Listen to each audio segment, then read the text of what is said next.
There was a time when American backyards weren't just for mowing, grilling, and the occasional 4th of July fireworks. They were full of life, lush with vegetables, herbs, and traditions passed down through generations. Gardens weren't just hobbies, they were practical, feeding families and ensuring no food went to waste. But somewhere between fast food, supermarkets, and suburban lawn culture, we lost touch with these backyard essentials. Today, we're digging into 15 classic garden features that were once a staple of American life, but have all but disappeared. Before greenhouses became common, gardeners had a simpler solution: cold frames. These were like miniature, low-to-the-ground greenhouses made of wood and old window panes. They worked by trapping heat from the sun, creating a warm microclimate that let gardeners start seeds earlier in the spring and keep greens growing well into winter. You didn't need electricity or fancy equipment, just a little know-how and some scrap materials. Many families repurposed old storm windows or glass doors, setting them at an angle over a wooden box to maximize sun exposure. A well-built cold frame could turn a chilly spring morning into a cozy 70-degree paradise for lettuce, spinach, and carrots. But as store-bought produce became more accessible, the need for cold frames dwindled. Today, you'd be hard-pressed to find one in a suburban backyard, though there's still a smart way to stretch a growing season. Long before plastic playhouses and jungle gyms, children had something better: a bean teepee. With just a few tall sticks or bamboo poles tied at the top and runner beans planted at the base, this simple structure became a shady, living hideaway by midsummer. The vines climbed the poles, covering the teepee with bright green leaves and dangling bean pods. Not only was it fun for kids, but it was also practical, providing a steady harvest of green beans throughout the season. Parents loved it because it kept kids entertained and engaged with nature. But as gardening became less common and plastic toys filled the backyard, bean teepees started disappearing. Today, they're a rarity, but if you've got grandkids, this is one garden feature worth bringing back. During World War II, nearly every American home had a victory garden. The idea was simple. Growing your own food helped reduce pressure on commercial food supplies and supported the war effort. It wasn't just about patriotism. It was about self-sufficiency. Families grew tomatoes, carrots, lettuce, and potatoes in their backyards. Even city dwellers used rooftops and community plots to do their part. After the war ended, the habit stuck for a while. But as grocery stores expanded and processed foods became the norm, the backyard vegetable garden started fading away. These days, people are slowly rediscovering the benefits of growing their own food. But victory gardens as a national movement? That's been all but forgotten. Every old garden had one, the Rhubarb Patch. Tucked away in some forgotten corner near the garage or fence line, these hardy plants came back year after year, no matter how much neglect they suffered. Rhubarb is tough. It can withstand harsh winters, requires little care, and produces thick, tart stalks perfect for pies, jams, and sauces. Back in the day, it was a staple ingredient in homemade desserts, often paired with strawberries for that perfect sweet-tart combination. But today, rhubarb has vanished from most backyards. People either don't have the patience to wait for it to establish, or simply don't think about growing it. If you ever visit an old farmhouse, though, there's a good chance you'll still spot a forgotten rhubarb patch hanging on. Before chemical pesticides and fertilizers, gardeners relied on something much simpler: companion planting. The idea was that certain plants helped each other grow when planted together. Marigolds kept bugs away from tomatoes.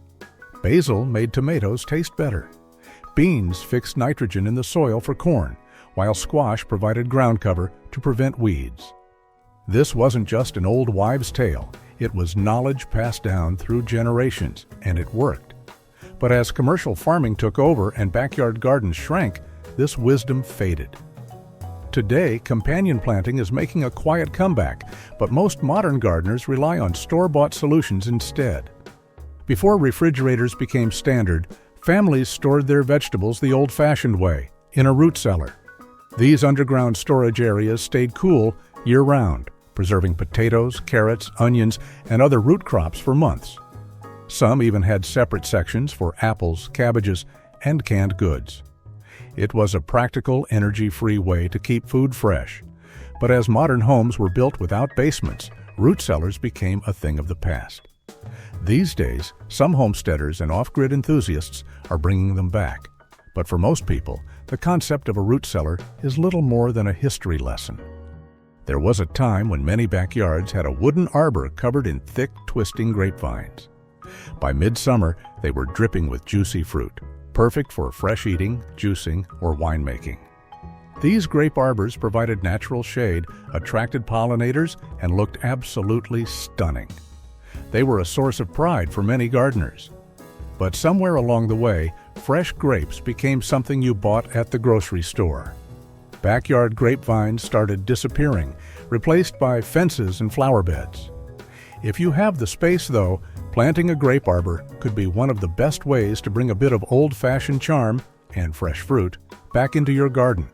Another plant that became part of almost every garden was asparagus. But asparagus isn't like most vegetables. You don't plant it one year and harvest it the next. It takes time, usually about 3 years before it really starts producing. But once it's established, an asparagus bed can last for decades. Some old garden patches are over 50 years old and still grow fresh spears every spring. In the past, families planted asparagus because they knew it was a long-term investment. Today, with everyone wanting quick results, most people don't have the patience to wait. And that's too bad, because if you start an asparagus bed today, it could still be feeding your family 20 years from now. This one's ancient and rare, but it popped up in old American homesteads, especially in the Southwest. Gardeners would bury unglazed clay pots, ollas, with just the top exposed and fill them with water. The water slowly seeped out through the porous clay, directly into the soil where roots could drink as needed. It saved water, encouraged deep root growth, and required almost zero effort. In a time before timers and drip irrigation, this was pure genius and mostly forgotten. Now, some permaculture folks are rediscovering it, but your great-grandparents may have used it without ever giving it a name. Before there were plastic tunnels and garden fabric, gardeners protected young plants with cloches, small bell-shaped covers made of glass or even cut-off plastic jugs. They worked like individual mini greenhouses, shielding seedlings from frost, pests, and sudden weather changes. It was common to walk through a spring garden and see rows of little glass domes glistening in the sun. They looked almost magical, like snow globes sitting in the soil. But as gardening became less hands-on, the cloche went away. These days, people rely on commercial row covers or, more often, just plant later in the season. But still, there's something special about the old method as it is simple, elegant, and effective. All right, this one's for the truly hardcore gardeners, the infamous stink bucket. People would toss nettles, comfrey leaves, or even fish scraps into a bucket of water, let it sit and rot for a few weeks, then strain off the liquid. The result? A potent liquid fertilizer packed with nutrients. It smelled awful, but the garden loved it. It wasn't pretty. It wasn't store-bought. But man, did it work. These days, folks are more squeamish, and garden centers have rows of odorless plant food. But old-school gardeners knew the stinkier the bucket, the better the soil. After harvest, onions weren't tossed into plastic crates, but they were carefully braided together by the tops and hung in cool, dry places like sheds, basements, or even kitchen pantries. These long, twisted ropes of onions weren't just practical, they were beautiful. A good onion braid was a point of pride and a visual reminder that the garden had provided. Today, you're more likely to see onions in mesh bags from the store, but some homesteaders and heirloom gardeners still carry on the tradition. If you've ever seen one hanging in an old farmhouse, you know it's a work of art as much as a storage method. If you ever visited your grandparents' house in the summer, you might remember finding tiny, sun-warmed strawberries growing in a patch that seemed to spread every year. Unlike store-bought strawberries, which are bred for size and shelf life rather than flavor, homegrown strawberries were smaller, juicier, and packed with real sweetness. The problem was that strawberries need a little patience. The plants take a year to establish before they really start producing. And once they do, they spread aggressively, sending out runners to create new plants. For older generations, this was a feature, as it meant endless strawberries without much effort. These days, people will spend $5 on a plastic clamshell of berries rather than grow their own, never knowing that a single strawberry patch can provide fruit for years. When herbs like thyme, oregano, sage, and rosemary were ready to be preserved, people bundled them and hung them upside down from the rafters or string lines, clipped with old-fashioned clothespins. The smell was incredible, like walking into a natural apothecary. The bunches would slowly dry over the weeks, and then they'd be crumbled into jars or reused for stews and teas.